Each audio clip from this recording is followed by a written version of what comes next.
Pernah nggak kamu dapat SMS spam yang berisi tawaran judi, pesugihan, atau togel dari nomor tak dikenal kayak gini nih? Udah jarang ya?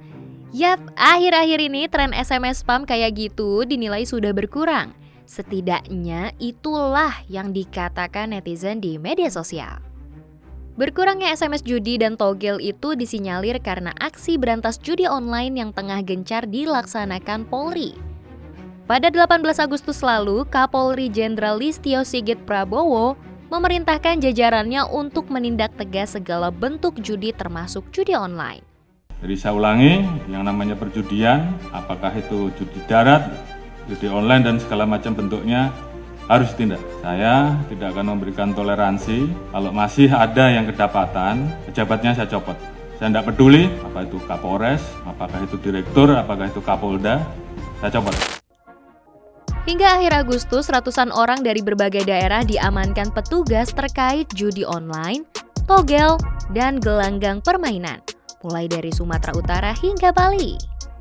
Pemerintah sejatinya sempat menghalalkan judi sekitar tahun 1960. Namun, melalui Undang-Undang Nomor 7 Tahun 1974 tentang penertiban perjudian, segala praktek perjudian di Indonesia dihapus. Sebab hal itu bertentangan dengan agama dan juga moral Pancasila. Meski begitu, praktek judi terus tumbuh subur dalam berbagai bentuk.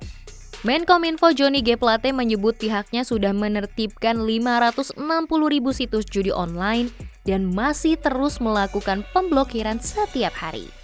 Soalnya, menurut Plate, situs judi online disebut mati satu tumbuh 1000. Jadi, perlu ada upaya ekstra dan kolaborasi banyak pihak. Kumparan sempat mencoba mengakses situs judi online melalui search engine pada Senin 29 Agustus lalu. Tak butuh waktu lama, kami bisa masuk ke salah satu situs. Selain judi slot, domino, dan kasino, situs tersebut juga menyediakan gelanggang permainan dengan sistem taruhan. Temuan kumparan ini menandakan bahwa masih ada situs judi online yang lolos pemblokiran Kominfo. Menjamurnya situs-situs serupa membuat banyak para pemain terjerat dalam lingkaran setan judi online.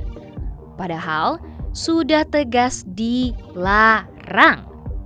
Bagi para bandar atau agen judi, larangan terdapat dalam Pasal 303 Ayat 1 KUHP dan Pasal 27 Ayat 2 UU ITE dengan ancaman hukuman hingga 10 tahun penjara. Sementara bagi pemain judi, pidana diatur dalam Pasal 303 bis Ayat 1 KUHP dengan ancaman maksimal 4 tahun bui. Lantas, bagaimana orang-orang bisa tetap berjudi sampai rela kehilangan ratusan juta rupiah? Mark Griffiths, seorang psikolog di Nottingham Trent University, dalam laporan BBC Indonesia, mengatakan bahwa penjudi punya banyak motivasi atas kebiasaan mereka. Menurut survei yang dilakukan pada 5.500 penjudi, alasan utamanya adalah untuk memenangkan uang banyak. Alasan lain yang jadi pertimbangan adalah karena judi seru dan menyenangkan. Hal yang sama juga diungkap dalam penelitian Stanford University tahun 2009.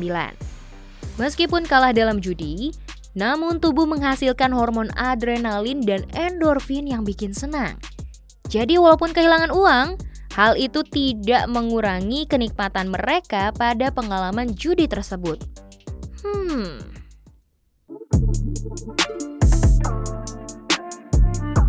Enggak dong, salah dong. Salah. Kenapa? Karena sistem judi online yang dibuat ini kan bermacam-macam ini, Mbak, gitu ya kan. Tergantung kita mau mainnya apa.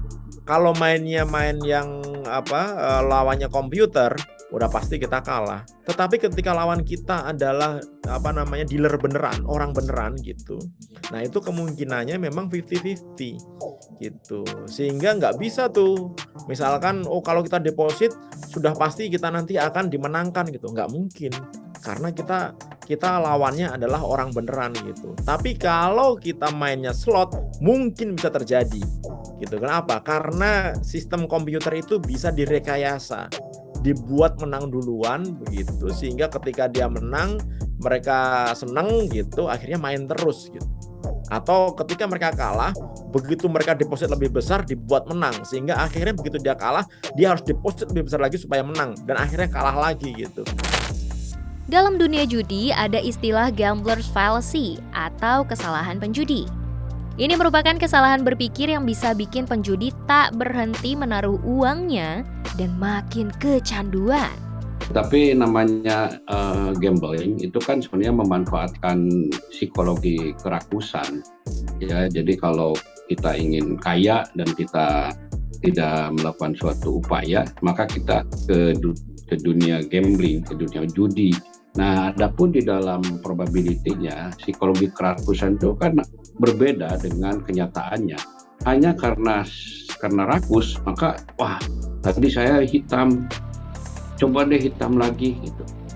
Dan bisa saja terjadi, tapi tidak berarti bahwa si hitam sekarang ini adalah karena juga hitam sebelumnya.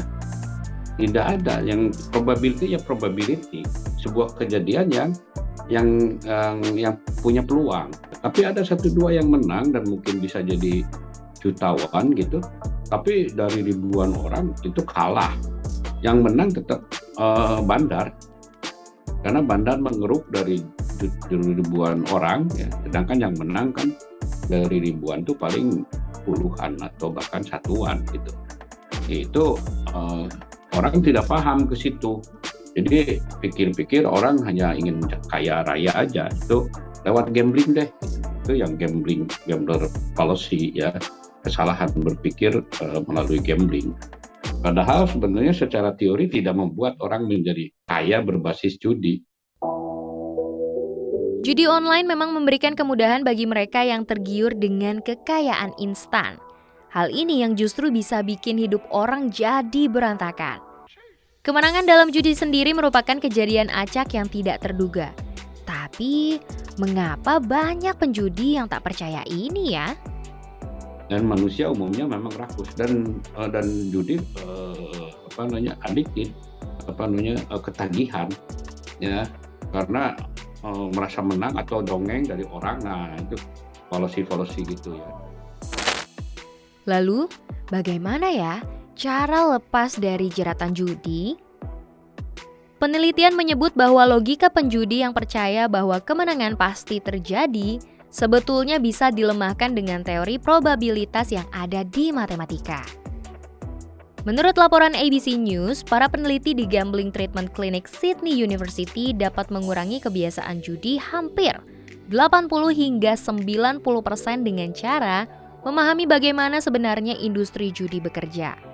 Mereka diberikan cognitive deconstructional therapy dengan cara mengenalkan konsep matematika yakni probabilitas dan teori acak. Program yang digagas Dr. Fadi Anjol itu melemahkan miskonsepsi penjudi. Pemain judi percaya bahwa semakin sering kalah, maka makin dekat pada kemenangan. Nah, dengan terapi tersebut, Anjol meyakinkan kliennya bahwa mesin poker dan judi lainnya itu bekerja secara random. Jadi, kalau saat ini menang berturut-turut, belum tentu menang juga di kesempatan lainnya. Meskipun pemahaman teori probabilitas disebut mampu mengubah pikiran para penjudi, nyatanya tak selalu demikian. Penelitian berjudul Numerical Reasoning Ability and Irrational Beliefs in Problem Gambling yang dilakukan Lambos dan Del Fabro dari School of Psychology, University of Adelaide, Australia, menjelaskan bahwa mengedukasi penjudi dengan pemahaman soal angka dan statistika ternyata bukan solusi yang efektif untuk mengurangi kecanduan judi. Penemuan serupa juga ditulis Williams dan Connolly dalam judul Does Learning About the Mathematics of Gambling Change Gambling Behavior? Studi tersebut membandingkan perilaku judi pada mahasiswa yang bermain judi. Mereka mendapat pengetahuan soal judi dengan tingkat yang berbeda. Hasilnya, mereka yang punya pengetahuan tentang teori acak matematika yang lebih baik ternyata tidak terlalu berpengaruh mengubah perilaku judi mereka. Jadi, gimana caranya supaya keluar dari jeratan judi online ya? Udahlah, nggak usah percaya bahwa judi ini bisa memberikan manfaat untuk kita. Udah pasti kalah udah. Gitu. Main apapun udah pasti kalah gitu. Walaupun kita punya taktik, kita ngerti banget masalah ini ya, masalah statistik, kita mengerti banget masalah matematik gitu. Pasti nanti akan kalah lah, udah nggak ada option lain gitu.